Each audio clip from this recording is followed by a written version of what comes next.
வணக்கம் நண்பர்களே, welcome to Raj USC. So இன்னைக்கு நம்ம பார்க்கக்கூடிய வீடியோ பார்த்தீங்க அப்படின்னா, நம்ம நிறைய பேர் பார்த்தீங்கன்னா ஏர் டிரான்ஸ்பிரேஷனுக்காக பார்த்தீங்கன்னா நிறைய இடத்த வந்து தேடிட்டு நம்ம வந்து சுற்றி தான் இருக்கோம். கடைசியில் பார்த்தீங்கன்னா ஒரு தவறான ஒரு ஏர் டிரான்ஸ்பிரேஷன் கிளினிக்ஸை நம்பி போயிட்டு பார்த்தீங்கன்னா நமக்கு அந்த சரியான ரிசல்ட் இல்லாமல் போகிறதுக்கு சான்சஸ் இருக்குது. ஸோ நார்த் சைட்லாம் பார்த்தீங்கன்னா டெத்தெல்லாம் கூட பார்த்தீங்கன்னா நிறைய நடக்கிறதுக்கான சான்சஸ் இருக்குது. ஸோ வீடியோவும் கண்டிப்பாக பார்த்துட்டு இருப்பீங்க. ஸோ இன்னைக்கு நம்ம வந்து பார்த்தீங்க அப்படின்னா முழுக்க முழுக்க பார்க்கக்கூடியது பார்த்தீங்கன்னா நம்ம ஒரு ஏர் டிரான்ஸ்பிரேஷன் ஹாஸ்பிட்டலை சூஸ் பண்ணுறதுக்கு முன்னாடி இதெல்லாம் பார்க்கணும் அப்படின்றத நம்ம வந்து பார்த்தீங்கன்னா முழுசும் அந்த வீடியோவில் பார்க்க போகிறோம். ஸோ நம்ம வந்து பார்த்தீங்கன்னா இப்படி இருந்த நான் இப்போ இந்த மாதிரி நான் உங்க முன்னே நிற்கிறேன் அப்படின்னா அதுக்கான மெயின் ரீசன் பார்த்தீங்க அப்படின்னா ஏர் டிரான்ஸ்பிளேட் தாங்க. ஸோ என்ன மாதிரி பார்த்தீங்க அப்படின்னா நிறைய பேர் வந்து ஏர் டிரான்ஸ்பிளேட் செஞ்சுட்டு ஸோ அவருடைய பெஸ்ட்டான ரிசல்ட் எல்லாம் பார்த்தீங்கன்னா நிறைய இடத்துல வந்து டிரான்ஸ்பிளேட் செஞ்சவங்க கொடுத்துட்டு தான் இருக்காங்க. அது மட்டும் இல்லாமல் பார்த்தீங்க அப்படின்னா எந்த அளவுக்கு பெஸ்ட்டான ஏர் டிரான்ஸ்பிளேஷன் இருக்கோ அதே போல் பார்த்தீங்கன்னா ஒர்ஸ்டான ஏர் டிரான்ஸ்பிளேஷனும் இருக்கத்தாங்க செய்யுது.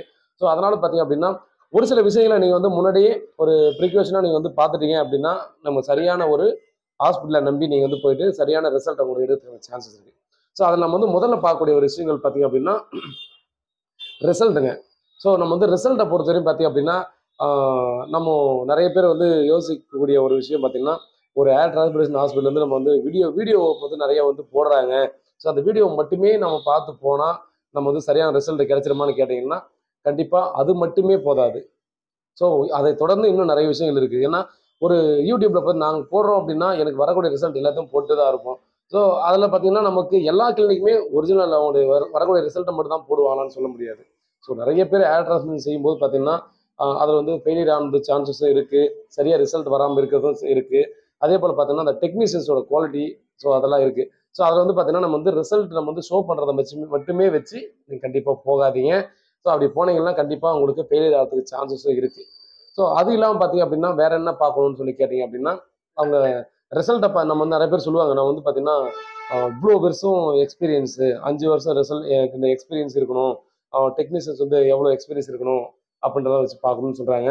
ஒரு இடத்துல பார்த்தோம்னா ஒரு 10 வருஷமோ 20 வருஷமோ ஒரு பில்டிங் இருக்குது, உயிர் இல்லாத அந்த பில்டிங் இருந்தாலே அது வந்து நல்ல கிளினிக் நல்ல ஹாஸ்பிட்டல் நம்பி போகிறது சரியாக இருக்குமான்னு கேட்டிங்கன்னா கண்டிப்பாக இல்லவே இல்லைங்க. ஸோ பில்டிங் ஆனது பார்த்தீங்கன்னா எவ்வளோ நாள் இருக்குன்றதை தயவு செஞ்சு பார்க்காதீங்க. அதை இருக்கக்கூடிய குவாலிட்டி ஏர் டிரான்ஸ்பிரேஷன் குவாலிட்டியை வந்து பார்க்கணும். அதே போல் டெக்னீஷியன்ஸோட எக்ஸ்பீரியன்ஸ். ஸோ பில்டிங் எக்ஸ்பீரியன்ஸை தூக்கி ஓரம் வைங்க. அந்த அங்கே இருக்கக்கூடிய அந்த டெக்னீஷியன்ஸோட எக்ஸ்பீரியன்ஸ் என்ன அப்படின்றத முதல்ல நம்ம வந்து பார்க்கணும். ஏன்னா ஸோ ஒரு டெக்னீஷியன்ஸும் அங்கே இருக்கக்கூடிய ஹாஸ்பிட்டலில் இருக்கக்கூடிய டாக்டர்ஸும் தான் பார்த்தீங்கன்னா உங்களுக்கு பெஸ்ட்டான ஒரு ரிசல்ட்டை கொடுக்க போகிறாங்க. அப்படி இருக்கிறதுனால பார்த்தீங்க அப்படின்னா அங்கே இருக்கிற டெக்னீஷியன்ஸ் எவ்வளோ எக்ஸ்பீரியன்ஸாக இருக்காங்க, ஸோ அங்கே இருக்கிற டாக்டர்ஸ் எந்த அளவுக்கு எக்ஸ்பீரியன்ஸாக இருக்காங்க அப்படின்ற ஒரு விஷயத்த பார்த்தீங்கன்னா நீங்கள் வந்து போய் பார்க்கணும். அதே போல் பார்த்தீங்கன்னா அந்த ஹாஸ்பிட்டலோட அட்மாஸ்பியர் அதை டெஃபினட்டாக நம்ம பார்க்கணும். இந்த இன்டீரியரும் சரி உள்ளே இருக்கிற அந்த எந்த அளவுக்கு சேஃப் அண்ட் செக்யூராக அதை வந்து மெயின்டைன் பண்ணுறாங்க, சானிடைஸ் பண்ணிட்டு அதை யூஸ் பண்ணுறாங்க அப்படின்ற ஒரு முக்கியமான விஷயத்தையும் பார்த்தீங்கன்னா நீங்கள் வந்து கண்டிப்பாக பார்த்து தான் ஆகணும். நிறைய இடத்துல பார்த்தீங்க அப்படின்னா நம்ம உள்ள அந்த ஓட்டியை பார்த்தீங்கன்னா முன்னாடியே பார்க்கறதுக்கு அலோவ் பண்ணவும் மாட்டாங்க. உள்ள என்ன இருக்குது எதுன்னே தெரியவே தெரியாது.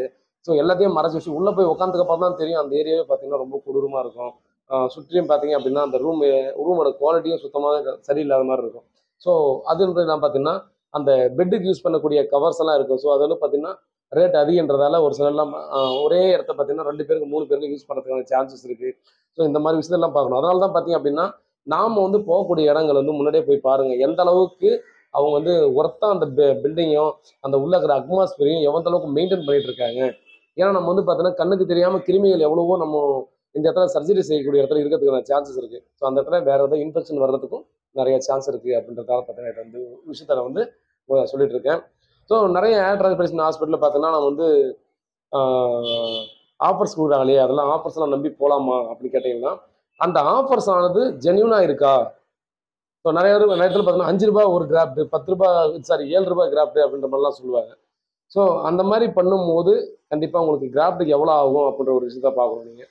ஸோ நீங்கள் வந்து 5 ரூபாய் ஒரு கிராஃப்ட்னு சொல்லி வச்சுங்கன்னா கூட நம்ம வந்து பார்த்தோன்னா ஒரு 3000 கிராஃப்ட் வச்சா எவ்வளோ வரும் அப்படின்னு வச்சு பாருங்கள். அது ரொம்பவே அமௌண்ட் கம்மியாக வரும். பட் அவங்க என்ன பண்ணுவாங்கன்னா நமக்கு வந்து ஓடி சார்ஜு, டெக்னீஷியன்ஸுக்கான ஏதோ ஒரு சார்ஜு, இந்த மாதிரி மெயின்டெனன்ஸு இந்த மாதிரி பார்த்தீங்கன்னா நிறைய விஷயங்களை பார்த்தீங்கன்னா அதை லிங்க் பண்ணி நம்ம வந்து பார்த்தோன்னா ஒரு பெரிய அமௌண்ட்டை வந்து அதை வந்து கிரியேட் பண்ணி கொடுத்துருவாங்க. ஸோ அதனால பார்த்தீங்க அப்படின்னா நம்ம ஒரு கிராஃப்ட்டுக்கு இப்போதைக்கு பார்த்தோம்னா ஒரு ஜென்யூனாக போயிட்டு இருக்கிறது பார்த்தோன்னா 10 ரூபா பர் கிராஃப்ட்டுங்க. அதுக்கு கீழே வருதுன்னா டெஃபினட்டாக நீங்கள் யோசிங்க.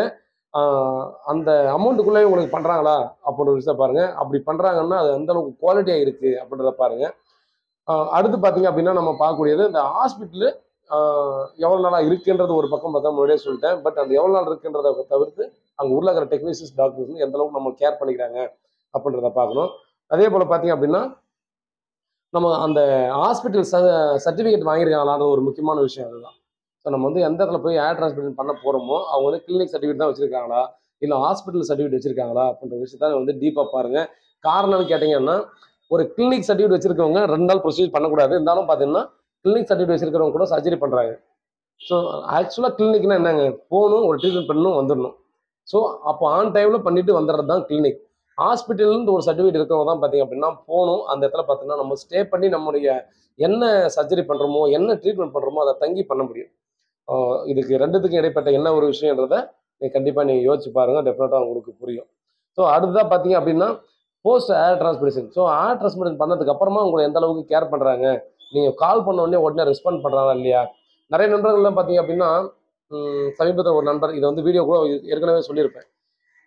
ஒரு நண்பர் வந்து பார்த்தீங்கன்னா ரொம்ப நாளாக ஃபாலோ பண்ணிருக்காரு. அதுக்கான அமௌண்ட் ரெடி பண்ணிட்டு இருக்கேன் அப்படின்னு சொல்லிட்டு பார்த்துட்டே இருந்துட்டு திடீர்னு பார்த்தா யாரோ ஒருத்தர் சொன்னாங்க அந்த கவர்ச்சிகரமான சில இன்ஃபர்மேஷன்ஸ் உங்களுக்கு வந்து இதெல்லாம் பண்ணுறேன் அதெல்லாம் பண்ணுறேன்னு சொல்லிட்டு கடைசியில் பார்த்தீங்கன்னா டிரான்ஸ்பிளேஷன் செஞ்சுட்டாரு. பட் ரிசல்ட் சரியாக வராத போது அவங்க கிட்ட கேட்கும் போதெல்லாம் பார்த்தீங்கன்னா ஜிஎஃப்சி பண்ணுங்க சரியாக வந்துடும் அப்படின்றாங்க.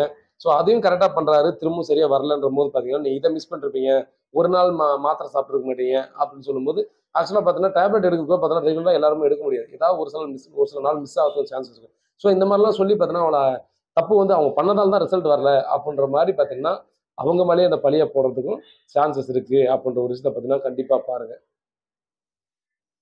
அதே போல் இன்னொன்று பார்த்தீங்க அப்படின்னா நமக்கு கன்சல்டேஷன். ஸோ நிறைய இடங்களில் பார்த்தீங்க அப்படின்னா கன்சல்டேஷன் வந்து ஃப்ரீயாக கொடுப்பாங்க. ஒரு சில இடங்களில் பார்த்தீங்கன்னா கன்சல்டேஷன் காசு வாங்காங்க.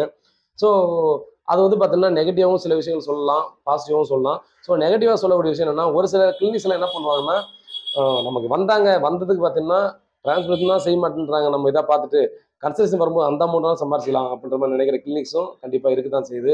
அதனால் பார்த்தீங்கன்னா மேபி பார்த்தீங்கன்னா கன்சல்டேஷன் ஃப்ரீயாக இருக்கிற போய் பண்ணாலே நல்லாயிருக்கும். ஏன்னா நீங்கள் எந்த இடத்துல கன்சல்டேஷன் போய் பண்ணாலுமே உங்களுக்கு என்ன இருக்கோ அதை தான் சொல்ல போகிறாங்க. ஸோ அதனால் அது வந்து பாருங்கள். மேலும் பார்த்தீங்கன்னா நம்ம வந்து எல்லா வீடியோவும் சொல்லக்கூடிய ஒரு விஷயம், நீங்கள் எத்தனை கிளினிக்னாலும் போயிட்டு கன்சல்ட் பண்ணுங்கள். இல்லை சின்ன hair transplantation hospital Coimbatore, Chennai. So Chennai கோயம்பேட்டில் இருக்குது. ஸோ நீங்கள் வந்து பார்த்தீங்கன்னா 2 இடத்துலையும் வாங்க கன்சல்டேஷன் பண்ணுங்கள். கன்சல்ட் பண்ணீங்கன்னா கண்டிப்பாக மற்ற இடங்கள்லாம் என்னெல்லாம் தவறு நடக்கிறதுக்கான வாய்ப்புகள் இருக்குது. ஸோ இந்த மாதிரி விஷயங்கள்லாம் தெரிஞ்சுக்கலாம். இன்னொன்று பார்த்தீங்க அப்படின்னா நிறைய நண்பர்கள் அவங்க வந்து பார்த்தீங்கன்னா டென்சிட்டி சரியாக இல்லைங்க, அதை ஃபில் பண்ணணும்னு சொல்லி போவாங்க. பட் அவருக்கு வந்து பார்த்தீங்கன்னா டென்சிட்டி அந்த அளவுக்கு வைக்கக்கூடிய அளவுல இருக்காது. ஒரு கிராஃப்ட் வைக்கும் போது பார்த்தீங்கன்னா பக்கத்து கிராஃப்ட் நேச்சுரலாக இருக்கக்கூடிய அந்த கிராஃப்ட் டேமேஜ் ஆகும். ஸோ அந்த மாதிரிலாம் இருக்கும். ஸோ அதுக்கும் பார்த்தீங்கன்னா நம்ம ஆள் வந்தால் போதும் அப்படின்ற மாதிரி நினச்சி பார்த்தீங்கன்னா அவங்களுக்கும் சர்ஜரி பண்ண முன் வந்துடுவாங்க. ஸோ அந்த மாதிரி விஷயங்கள்லாம் கண்டிப்பாக நீங்கள் வந்து பார்க்கணும். கரெக்டாக பண்ணுறவங்க பார்த்தீங்கன்னா இல்லைங்க இந்த மாதிரி பண்ணால் பக்கத்து கிராஃப்ட் வந்து டேமேஜ் ஆகும்னு உங்களுக்கு என்ன டீட்டெயில் கொடுமோ அதை கொடுத்து அனுப்பிடுவாங்க. ஸோ அந்த மாதிரி தான் பார்த்தீங்கன்னா நம்ம சின்ன ஏர் டிரான்ஸ்பிளேஷன் ஹாஸ்பிட்டலே நிறைய பேர் வந்து இந்த மாதிரி வேணான்னு சொல்லி விசிட் பண்ணுறவங்கள சரி ஆள் வந்தால் போதும்னு சொல்லி பார்த்தீங்கன்னா நிறைய பேர் பண்ணுறவங்க இருக்காங்க. ஸோ இந்த மாதிரி நிறைய விஷயங்களை வந்து பார்த்தீங்கன்னா உங்களுக்கு டவுட் இருக்கும். அந்த டவுட்டாக இருக்கிறதையும் பார்த்தீங்கன்னா கால் பண்ணி கேளுங்க. அதுக்கான பதில் டெஃபினட்டாக நான் வந்து உங்களுக்கு சொல்கிறேன். ஸோ வேறு ஏதாவது டீல் வேணால் கால் பண்ணுங்கள். உண்மையாகவும் நேர்மையாகவும் கூட நான்